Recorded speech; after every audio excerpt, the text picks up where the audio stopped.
नारायणपुर नाम के गांव में भोला नाम का एक किसान रहता था। भोला के परिवार में उसकी पत्नी गौरी और छोटा बेटा आर्यन था। भोला बहुत गरीब किसान था। भोला के पास एक छोटा सा खेत था जिस पर वो सब्जियां उगाया करता था और उन्हें मंडी में बेचकर अपने परिवार का पालन पोषण करता था। भोला अपने बेटे को एक बड़ा अधिकारी बनना चाहता था। इसके लिए वो दिन रात एक करके खेतों में काम करता है ताकि वो अपने बेटे को एक बड़े से स्कूल में पढ़ा सके और अपने परिवार की आर्थिक स्थिति दूर कर सके। आर्यन भी पढ़ने में बहुत होशियार था। वो भी खूब लगन लगाकर पढ़ाई करता है ताकि अपने पिता का सपना पूरा कर सके।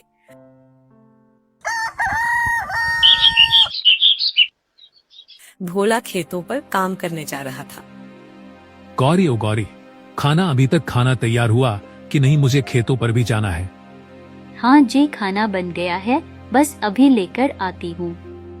तभी वहाँ पर आर्यन आ जाता है और अपने पिताजी से कहता है, पिताजी, वो मुझे गणित की एक किताब चाहिए थी।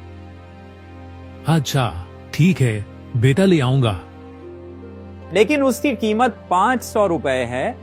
भोला मन ही मन सोचने लगा, 500 रुपए ये तो बहुत ज्यादा है। मुझे अभी खेतों के बीज भी खरीदने हैं। कोई बात नहीं, अभी आर्यन के लिए किताब खरीद देता हूँ। बीज तो कुछ दिनों बाद भी ले लूंगा। ठीक है बेटा, शाम को आते समय ले आऊंगा।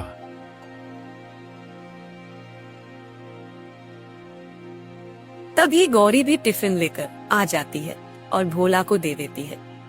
ये लीजिए, बन गया, खाना लीजिए, आपका टिफिन। अच्छा, सुन रही हो गौरी? हाँ हाँ बोलिए, तभी तो सुनेंगे। मैं बोल रहा हूँ कि क्यों ना हम अपने बेटे आर्यन को एक अच्छे से स्कूल में दाखिला दिलवा दे। वो भी बहुत लगन लगाकर पढ़ाई करता है। मुझे पूरा विश्वास है कि आर्यन आगे जाकर हमारा नाम रोशन करेगा। मेरा भी सपना है कि मैं अपने बेटे को एक बड़ा अधिकारी बनाऊंगा। हाँ ठीक है, लेकिन आप अभी काम पर जाइए। उसके बाद वो खेतों पर चला जाता है। वो पूरे दिन खेतों पर काम करता है और शाम होने पर आर्यन की किताब लेकर घर आ जाता है। बेटा, ये लो तुम्हारी नई किताब, अब अच्छे से पढ़ाई करना। ठीक है पिताजी, मैं अब और भी मन लगाकर पढ़ाई करूंगा।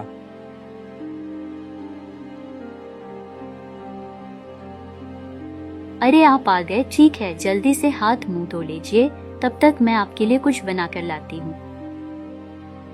हाँ गौरी, बहुत तेज भूख लगी है, जल्दी से कुछ बनाकर लेकर आओ। अरे ये क्या, आपके कपड़े इतने फट गए हैं? कई दिनों से बोल रही हूँ ना खरीद लीजिए, लेकिन आप मेरी तो सुनते ही कहाँ हो। अरे गौरी, तुम अभी क्यों चिंता करती हो? बस एक बार जब मेरा सपना पूरा होगा तब हम जो चाहेंगे वही मिलेगा, और तब हमें किसी भी चीज की कोई कमी भी नहीं होगी। तुम बस सब्र रखो और देखती जाओ। तो फिर ठीक है, मैं भगवान से प्रार्थना करूंगी कि वो जल्द से जल्द आपका सपना पूरा करें। फिर खाना खाने के बाद वो सभी सो जाते हैं।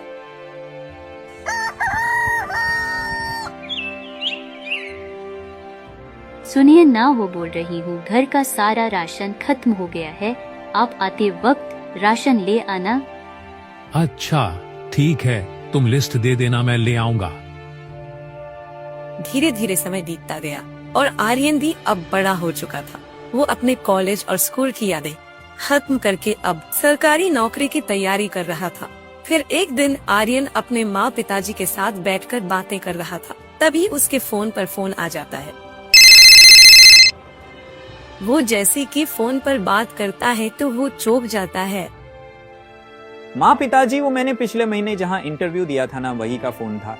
उन्होंने कहा है कि मेरी जॉब काशी में लग चुकी है। अब तो आपका बेटा एक बड़ा अधिकारी बन गया। माँ, ये सुनकर उसके माता पिता झूम उठते हैं। पूरे परिवार में खुशी का ठिकाना नहीं रहा। देखा गौरी, मैंने कहा था ना कि मेरा बेटा एक दिन जरूर मेरा सपना पूरा करेगा। आज तो साबित भी हो गया। हाँ लेकिन बेटा, काशी तो बहुत दूर है, क्या तुम्हें वहाँ जाना जरूरी है? हाँ माँ, अगर मुझे शहर जाना ही नहीं है तो मेरा इतना पढ़ लिख कर क्या लाभ हुआ। ये सुनकर आर्यन की माँ बहुत दुखी हो जाती है। अरे माँ पिताजी आप दुखी मत होइए, बस कुछ दिनों की ही तो बात है। फिर जब मैं एक बार सेटल हो जाऊंगा ना, तो मैं यहीं कहीं आसपास की कंपनी में अपना ट्रांसफर करवा लूंगा। बेटे की बातों से उन दोनों को थोड़ा चैन मिल जाता है। उसके बाद आर्यन शहर जाने के लिए तैयार हो जाता है और कंपनी से आर्यन को लेने के लिए एक गाड़ी आती है। ये आर्यन जी का घर ही तो है ना, चलिए आर्यन सेठ जी कंपनी ने आपके लिए गाड़ी भेजी है। फिर तुरंत आर्यन उस पर बैठकर शहर चला जाता है। पहले पहले तो आर्यन को वहाँ पर मन भी नहीं लगता, उसे तो बस घर की चिंता ही लगी रहती थी। वो हर रोज फोन करके अपने माँ पिताजी से खूब बातें करता था। हाँ माँ कैसी वो, आप और पिताजी भी ठीक है ना? हाँ बेटा, हम लोग ठीक है। और तुम बताओ, तुम वहाँ पर ठीक तो हो ना? नहीं माँ, मेरा यहाँ पर मन ही नहीं लग रहा है, बस पूरे दिन घर की ही याद आती रहती है। हाँ बेटा, हमारा भी तुम्हारे बिना मन नहीं लग रहा है। लेकिन जैसे जैसे समय निकलता गया, आर्यन भी अपने काम में व्यस्त रहने लगा। वो अपना घर पर फोन करता, न ही अपने माँ पिताजी की कोई खबर लेता, और जब भी उसके माता पिता आर्यन को फोन लगाते हैं तो वो हमेशा व्यस्त ही रहता। लेकिन आर्यन के माता पिता को आर्यन की चिंता होने लगती है, तो एक दिन वो फिर से आर्यन को फोन लगाते हैं।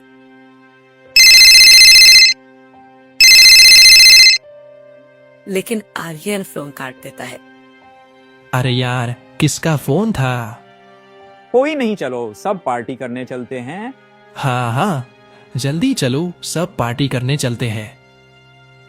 और अपने दोस्तों के साथ मौज मस्ती करने लगता है। बहुत दिन हो गए, आर्यन ना तो हमें फोन लगता है और ना ही हमारा फोन उठाता है। कहीं हमारा आर्यन बदल तो नहीं गया ना? मुझे भी बहुत चिंता हो रही है, पता नहीं उसे क्या हो गया। ऐसे ही कई महीने बीत जाते हैं, तो एक दिन आर्यन ऑफिस से छुट्टी मनाने के लिए अपने घर आता है। उसे दरवाजे पर देखकर उसके पिता की खुशी का कोई ठिकाना नहीं रहता।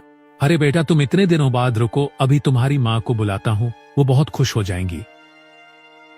अरे गौरी सुनो, जल्दी यहाँ पर आओ, देखो कौन आया है।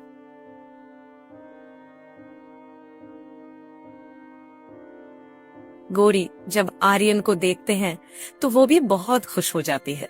अरे मेरा बेटा, तू इतने दिनों बाद आ ही गया। तभी गाड़ी से उतरते हुए उसे एक औरत दिखती है, तो गौरी अपने बेटे आर्यन से कहती है, बेटा, तेरे साथ वो कौन है? माँ ये तो मेरी पत्नी प्रिया है। क्या ये तेरी पत्नी है? तूने हमें बिना बताए ही शादी कर ली। तो क्या हुआ, सारी चीजों के लिए क्या आप लोगों से ही अनुमति लेनी पड़ेगी? आर्यन अब बड़ा हो गया है, वो अपना डिसीजन स्वयं से ले सकता है, ठीक है? बहू की ऐसी कड़वी बातें सुनकर भोला और गौरी अंदर तक हिल जाते हैं। उनके मुंह में बोलने के लिए कोई शब्द नहीं बचा था। और ऐसे ही दिन निकलते गए। सुबह का समय भोला अपने खेतों में काम कर रहा था। बाप रे, अभी तो इतना ही काम हुआ, पूरा काम करने में तो रात हो जाएगी। वैसे बहुत थक भी गया हूँ, अब और नहीं होगा, घर जाता हूँ, कल देखा जाएगा। उसके बाद भोला अपने घर जाने लगता है। भोला जब घर पहुंचता है तो वो देखता है, बहू आओ, मैं तुम्हें खाना बनाना सिखाती हूँ। नहीं नहीं, मुझे ये फालतू की चीज नहीं सीखना है, मुझे अच्छे से सब मालूम है।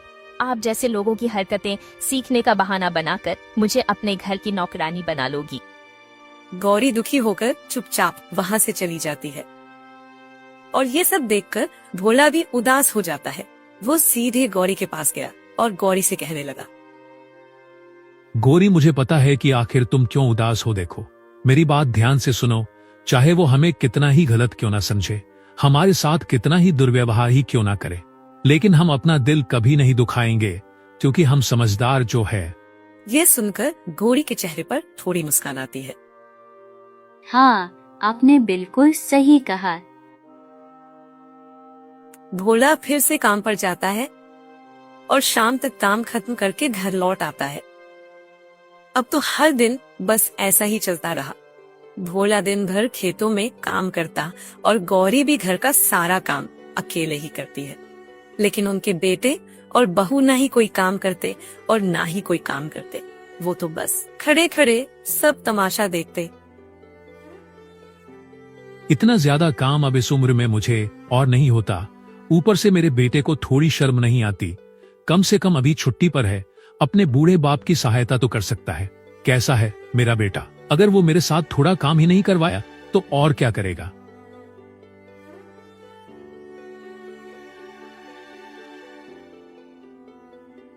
अरे आर्यन, उठना है कि नहीं? देखो सूरज सर पर चढ़ गया है और अभी तक सो रहा है तू। तभी आर्यन बिस्तर से उठ जाता है और कहता है, अरे क्या हुआ? आप लोग इतनी सुबह सुबह क्यों चिल्ला रहे हो? सुबह सुबह चिल्ला चिल्ला कर आप लोगों ने मेरी नींद ही खराब कर दी। आराम से सो रहा था। अरे अरे गोरी देखो कैसा बेटा है तुम्हारा। हाँ जी, मैंने सब सुना। अरे बेटा आर्यन, तुम अपने पिताजी से इस तरह से बात नहीं कर सकते। तुम्हारे पिताजी सुबह से लेकर शाम तक बहुत खेतों में परिश्रम करते हैं, तभी हमें 2 वक्त की रोटी मिलती है। तो इसमें मैं क्या कर सकता हूँ? मैं भी तो ऑफिस में बहुत काम करता हूँ।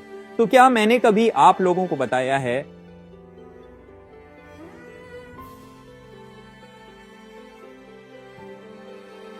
जाने दो इसे। गौरी, तुमने कुछ बनाया है कि नहीं? मुझे बहुत जोरों से भूख लग रही है।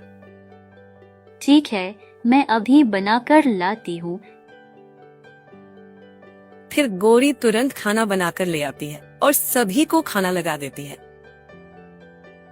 आर्यन, मैं तुम्हें ये बोलना चाहता हूँ कि अब मेरी उम्र धीरे धीरे बढ़ रही है, तो अब तुम मेरे साथ थोड़ा खेती बाड़ी में हाथ बंटाओ ना।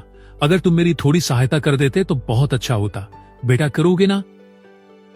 आर्यन के तो खेती का नाम सुनकर ही होश उड़ जाते हैं। मैं और खेती बाड़ी नहीं क्या पिताजी?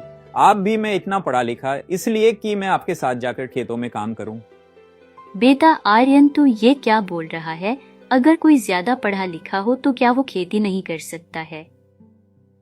नहीं माँ, अगर मैं खेतों में काम करूंगा तो मेरे दोस्त लोग मेरा मजाक उड़ाएंगे और कहेंगे ये देख पढ़ लिख कर क्या बना, किसान का बेटा किसान ही बना। हाँ, ये सब तो पुराने जमाने की बात हो गई है। आजकल तो सब ऑनलाइन में ही मिल जाता है। बस एक बार ऑर्डर देने में वो चीज हमारे पास आ जाती है, जैसे कि दाल चावल अचार। ये सब खरीदने के लिए हमें बाजार भी नहीं जाना पड़ता है। जब इतनी सुविधा हमें मिल जाती है तो फिर इतना संघर्ष करने की जरूरत ही क्या है? देखो बहू, आजकल जो चीज ऑनलाइन मिल रही है ना, वो सब हमारे जैसे किसानों की वजह से ही मिल रही है। अगर हम सब खेती करना छोड़ दे तो ऑनलाइन ऑर्डर पर थोड़ा सा भी अनाज नहीं मिलेगा। हाँ तो तुम चुपचाप करो ना खेती बाड़ी। मुझे क्यों बोल रहे हो? मुझे ये सब बिल्कुल भी नहीं करना, ना ही मुझे ये सब बिल्कुल पसंद है। सुबह सुबह दिमाग ही खराब कर दिया जाओ। मुझे और खाना खाना ही नहीं है। गुस्से में आकर आर्यन आधा खाना खाकर ही उठकर जाने लगता है। अरे आर्यन बेटा, सुन तो ले, कहाँ जा रहा है? पता नहीं क्यों पिताजी बार बार खेती बाड़ी का ही क्यों कहते हैं। मेरे से जब मैंने एक बार कहा कि मुझे नहीं करनी खेती, तो पता नहीं क्यों बार बार एक ही बात कहते हैं। सुनिए, मैं क्या कहती हूँ, क्यों ना हम लोग शहर वापस चले जाएं। मुझे यहाँ बिल्कुल भी अच्छा नहीं लग रहा है। वैसे ही गांव की तुलना में शहर बहुत अच्छा होता है और शहर में बहुत सुविधा होती है। जो चाहिए होता है आराम से मिल जाता है। यहाँ माँ पिताजी को ही रहने दीजिए, उन्हें ही गांव अच्छा लगता है। हाँ ठीक है, हम कल ही चलेंगे।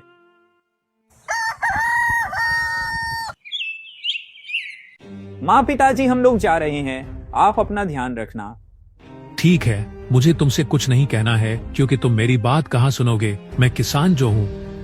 हाँ ठीक है, ज्ञान मत दो, चलो यहाँ से। उसके बाद वो दोनों गाड़ी में बैठकर शहर जाने के लिए निकल पड़ते हैं। आर्यन अपने वृद्ध माँ बाप को छोड़कर पत्नी के साथ शहर चला जाता है। शहर जाकर आर्यन अपनी नौकरी में बहुत खुश था और अब वो नौकरी से पैसा भी बहुत सारा कमाने लगा था। और इधर प्रिया भी घर पर बैठे बैठे बहुत सारा सामान ऑनलाइन मांगने लगी। दोनों ही अपने शहरी जीवन में बहुत खुश थे, लेकिन वहीं दूसरी ओर दिन प्रतिदिन तो आपकी तबीयत बिगड़ती जा रही है। और कितना खेतों में काम करोगे? क्या करूं गौरी, अगर काम नहीं करूंगा तो हमें भूखा रहना पड़ेगा।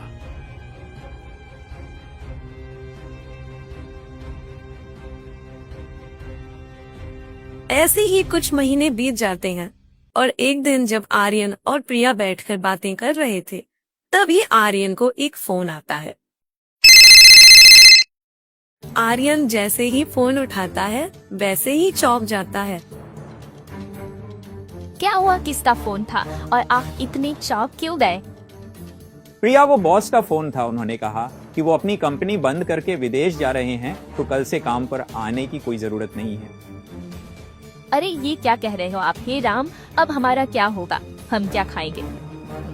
तुम चिंता मत करो, वो हमने इतने महीनों में बहुत सारे पैसे जमा किए थे, उनसे हम अपना व्यापार शुरू कर लेंगे। लाओ वो पैसे। कौन से पैसे? कैसे पैसे? मैंने तो सारे पैसे ऑनलाइन ऑर्डर कर करके खत्म कर दिए हैं। अब हमारे पास एक भी पैसा नहीं है। क्या तुमने सारे पैसे खर्च कर दिए? अब क्या होगा? अब तो हमारे पास एक ही रास्ता है गांव जाने का। हाँ ठीक है, तो हम कल ही अपने गांव चलते हैं।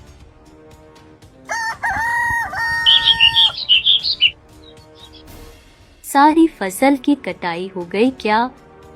नहीं गौरी, अभी पूरी कटाई नहीं हुई है। तो अभी और कितने दिन लगेंगे?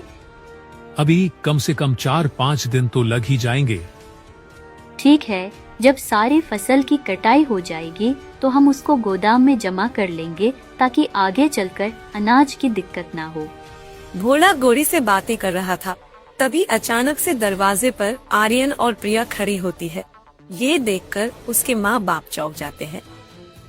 बड़ा ही अजीब है, 1 साल से तुमने अपने बूढ़े माता पिता की कोई खबर नहीं ली, ना ही कभी फोन किया। आज अचानक कैसे आना हुआ बताओ? आर्यन और प्रिया दोनों ही चुपचाप सर झुकाकर खड़े थे। फिर वही दोनों अपने माँ पिताजी के पास जाते हैं और उनके पैर पड़कर माफी मांगने लगते हैं। माँ पिताजी, हमें माफ कर दीजिए, हमसे बहुत बड़ी गलती हो गई। पैसों की लालच में मैं बहुत अंधा हो गया था। मैं अपनी करनी पर बहुत शर्मिंदा हूँ। कृपया करके आप दोनों मुझे माफ कर दीजिए।